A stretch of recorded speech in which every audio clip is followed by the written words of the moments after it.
Bismillahirrahmanirrahim. Assalamualaikum warahmatullahi wabarakatuh. Alhamdulillahirrabbilalamin. Alhamdulillahilladzi arsala rasulahu bil huda wa dinil haq liyudhhirahu 'alad dini kullih wa kafa billahi syahida. Asyhadu an la ilaha illallah wahdahu la syarikalah wa asyhadu anna Muhammadan abduhu wa rasuluhu la nabiyya ba'dah. Baiklah, di kelas menulis punya karya ini 9 hari bisa menulis esai bersama saya Andreas Agil Munawidya. Yuk, mari kita mengawalinya. Bagian pertama, video pertama. Tapi sebelum itu selanjutnya kita kenalan dulu ya. Nama saya Andreas Agil Munawidya. Saya lahir di Cilacap 13 November 1990. Nah ya, kalau bicara hobi ada membaca, menulis dan ngegame. Ngegame, Mas Andre bisa ngegame? Oh tidak ya, bukan bisa lagi tapi sudah ahli, bukan. Tapi sudah lama sebenarnya, itu tidak menjadi hobi utama ya. Tapi dari situ kadang Mas Andre ya punya ya inspirasi untuk membuat cerita atau membuat tulisan, karena beberapa nanti juga ada ya tulisan-tulisan yang berhubungan dengan game ya, tabletop game. Nah, tapi nanti saja ya, karena video pertama pengenalan dulu. Nah nih, moto hidup saya adalah hasbunallah ni'mal wakil ni'mal maula wa ni'man nasir, dan prestasi karya bisa dibaca, dan alhamdulillah sudah menerbitkan satu buku antologi esai ya, judulnya Idealis Realis, terbit tahun 2020. Nanti silakan bisa lihat di ISBN, ketik pengarang atau nama dari nama pengarangnya atau judul dari tadi ya, buku tadi. Oke, selanjutnya mari ya. Ada apa saja nih di video hari ini adalah 2, hakikat dan teori yang diperlukan, dan apa itu ide dan bagaimana mencarinya. Untuk membuat esai diperlukan 2 ini, maka yuk sama-sama kita bahas nih ya. Selanjutnya langsung pada hakikat dan teori yang diperlukan dalam menulis esai. Nah, karena kita menulis esai 9 hari bisa, maka yuk silakan dipahami dulu. Landasannya adalah ini. Esai adalah prosa yang singkat, memiliki gaya yang berbeda, selalu tidak utuh dan bersifat personal. Maksudnya apa ini Mas Andre? Nah, silakan ya. Pertama, 2 dulu nih ya yang saya mau jelaskan. Yang pertama singkat. Dari pengalaman saya membuat esai, singkat itu artinya tidak terlalu panjang. Berarti kalau misalnya dibuat format A4 gitu ya, 4-5 halaman. Saya tidak pernah membuat esai lebih dari itu. Kalaupun pernah, itu karena memang lomba yang mensyaratkan cukup banyak. Lumayan ya kan, bisa ditambah-tambahin sebagainya. Tapi secara umum 4-5 halaman A4. Ya, kenapa? Karena ya dalam tingkatan membuat karya tulis ilmiah, esai adalah karya tulis ilmiah tapi populer. Nah, ya kan? Nah, nomor 2 tadi ya, gaya yang dimunculkan non formal, tidak kaku seperti karya tulis ilmiah, makanya istilahnya disebut populer. Tapi kembali ke 1 dulu tadi, sampai telaah, maksudnya seperti apa? Ada tingkatan. Pertama pengamatan, kedua penelaahan ya, penelaah atau analisis, ketiga penelitian, bahkan nanti keempat sampai pengembangan R&D ya, development ya. Tapi dalam esai tidak sampai penelitian harusnya.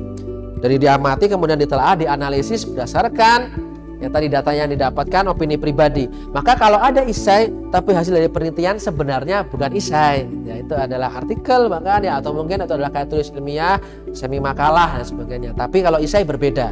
Nah, maka dari sinilah kemudian dasarnya untuk membuat esai. Baru 2 ya. Selanjutnya nih, yang 3 dan 4 sampai simpulan. Sambil bisa dibaca, sambil bisa mendengarkan Mas Andre. Nah, 3 dan 4 tidak utuh. Tidak utuh. Emang bagaimana tidak utuh maksudnya? Oke ya. Maksudnya adalah tidak semua hal harus dimasukkan dalam esai. Fokusnya adalah pada opini pribadi yang dikuatkan dengan data. Kalau mau dimasukkan semua berarti jadinya kayak tulis ilmiah tadi yang formal dan sebagainya gitu ya. Formatnya ada bab 1, bab 2, bab 3. Tidak. Ya, esai tidak seperti itu. Fokus pada satu sudut pandang, bisa jadi ya pro atau kontra ya. Kuatkan dengan data. Makanya opini pribadi harus kuat dalam membuat esai. Nah, yang keempat adalah personal. Juga berarti ditulis sendiri. Nah, hati-hati. Kadang ada juga misalnya esai ya, lomba esai, tapi tulis 3 orang, sebenarnya kurang tepat. Kenapa? Esai adalah pendapat pribadi, tidak bisa dibagi-bagi dan sebagainya. Kalau mau buat seperti itu ya biasanya dibuat kayak tulis ilmiah, dibuat makalah sebagainya, dibuat yang model-model lebih setingkat lebih tinggi, ada penelitian. Tapi kalau esai tidak, berbeda ya. Nah, maka dari 4 tadi disimpulkan, esai adalah apa? Tulisan berbentuk prosa. Prosa. Berarti apakah ini cerpen Mas Andre? Bukan ya. Walaupun ya tadi ada bilang genre dari karya sastra ada 3. Puisi, prosa, drama. Tapi prosa di sini bukan masalah karya sastra ya, tetapi adalah bentuknya paragraf. Walaupun sekali lagi dalam esai ternyata memang ada unsur prosa. Unsur apa? Cerita. Jadi boleh cerita. Beberapa isai yang pernah saya buat, kadang dari cerita dulu, cerita sebagainya, kemudian masukkan opini pribadi, kasih data, jadilah isai. Ya, jadi tidak semua harus diambil dengan ini adalah, tidak semua ya. Isai dimulai dengan sebuah topik masalah. Nah, nanti ada contohnya setelah ini nanti ya. Nah, hasil telaah, saya katakan tadi, hasil telaah sebuah masalah, bukan sampai penelitian. Disajikan dengan bahasa yang populer, maka tadi ada yang bilang karya ilmiah populer, ya, karya tulis ilmiah populer ya. Atau isai-isai ya berarti tulisan-tulisan ilmiah tapi populer ya. Dari opini dan data yang ada, pemikiran penulis yang kadang subjektif, walaupun nanti tetap dalam isai tidak boleh terlalu subjektif karena nanti tidak bagus ya. Fokusnya nanti objektif. Kenapa? Karena dibanyakin datanya atau bagaimananya, gitu ya. Nah, selanjutnya nih. Ada contoh dari saya, isai yang pernah saya buat, judulnya adalah Deep Work. Penguatan pendidikan kejuruan berbasis pesantren dan revolusi industri 4.0. Ini saya buat dalam rangka memang lomba waktu itu, dan kebetulan saya juga mengajar di SMKIT Ihsanul Fikri, maka fokusnya adalah pendidikan kejuruan. Ini adalah paragraf pertama. Ya, dibuka dengan apa? Nah, di situ ada beda-beda ya. Ada yang dicetak tebal dan berwarna. Pertama ada kata kemajuan teknologi, warna merah tadi, penggunaan ponsel yang bisa dibilang sudah kelewat batas, sungguh waktu yang tidak sedikit bila digunakan untuk berkarya. Nah, di sini ada topik-topik yang saya sorot, di mana ini akan menjadi sesuatu yang akan saya bahas. Kemajuan teknologi, penggunaan ponsel berarti berhubungan dengan teknologi ya kan?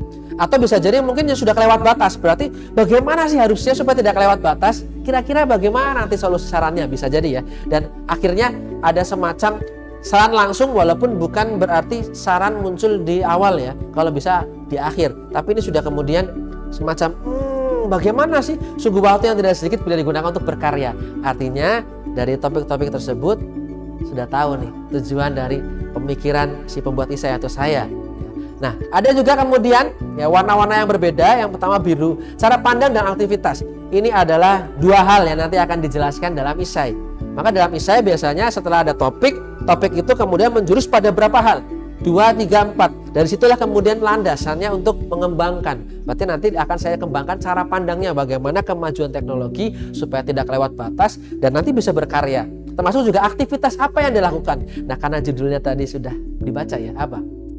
Tentang pendidikan kejuruan, berarti salah satunya nanti akan masuk pada pembahasan pendidikan kejuruan. Nah, ini cuma sekilas saja ya di paragraf pertama. Kalau mau tahu nih paragrafnya lengkap sebagainya, tenang saja, nanti ada waktunya saya kasihkan nih contoh isainya. Dan terakhir ada layaknya jamur di musim penghujan, banyak sekali. Nah, ini kan ada unsur-unsur sastra ya. Nah, jadi masukkanlah perumpamaan boleh. Dengan seperti ini isainya dia akan menarik ketika dibaca, sama seperti cerita tadi prosa ya, tapi tetap ini adalah karya tulis ilmiah. Selanjutnya kita bicara bagian yang kedua. Apa itu ide? Bagaimana mencarinya? Stop ya. Kok kenapa stop ini Mas Andre? Nah, dibaca nih. Ide adalah sekumpulan informasi gagasan ada dalam pikiran. Karena dalam pikiran ide tidak dicari ya. Hati-hati ya. Sering salah kaprah. Saya kehilangan ide, saya mau cari ide. Bukan. Yang dicari adalah informasi. Ide sudah ada dalam otak karena sudah diolah. Informasi yang masuk jadilah ide dan harus dimunculkan. Nah, dalam isai pemunculan ide sangat penting, makanya ini dibahas nih di video pertama ini ya. Bisa dibaca nih. Saat menulis itu kan ada istilahnya mandek gitu kan, writer's block gitu. Bagaimana caranya? Ya tambahlah referensi. Dari pengalaman saya banyak baca ya, sekilas saja, tidak mesti semua buku dibaca, tapi sekilas-sekilas untuk mendukung pendapat atau opini pribadi tadi, yang artinya masuk ke data nanti. Tapi dari situ juga kadang kok cuma data, tidak enak. Nah, pergilah, jalanlah kemana, gitu kan? Carilah pengalaman. Ketika dapat pengalaman, ditulis. Nah, maka selanjutnya nih, ya, ini yang kemudian menjadi semacam simpulan ya. Tetapi yang ingin saya sampaikan kepada kawan-kawan semua, bahwa ini adalah yang saya lakukan dalam menulis isai. Yang diawali dengan mencari ide. Kenapa? Karena menulis isai memperbanyak bacaan. Karena isai itu erat kaitannya dengan pengejawantahan ide. Apa itu pengejawantahan? Berarti ide-ide itu ya semua sudah ada di otak sebenarnya. Ya, isai yang baik adalah bagaimana bisa merangkum ide itu ya, dalam konteks karya ilmiah ya. Yang akhirnya jangan sampai jadi blank. Bacalah. Bismillah, ini adalah ayat yang menjadi patokan saya. Bismillahirrahmanirrahim. Iqra bismi rabbikal ladzi khalaq, khalaqal insana min 'alaq, Iqra wa rabbukal akram, alladzi 'allama bil qalam, 'allamal insana ma lam ya'lam. Nah, ayat 1 dan ayat 4 sebenarnya menjadi titik tolak saya, di mana 1 bacalah. Sudah dimanapun kalau ingin membuat isai, sudah yakin dengan nih mengikuti kelas 9 hari bisa menulis isai, maka banyak membaca. Tapi dasarnya dengan bismillah nih ya. Nah, dengan ayat ini. Dan ayat keempat tadi ya menjadi fokusnya ya. Kolam, tulisan.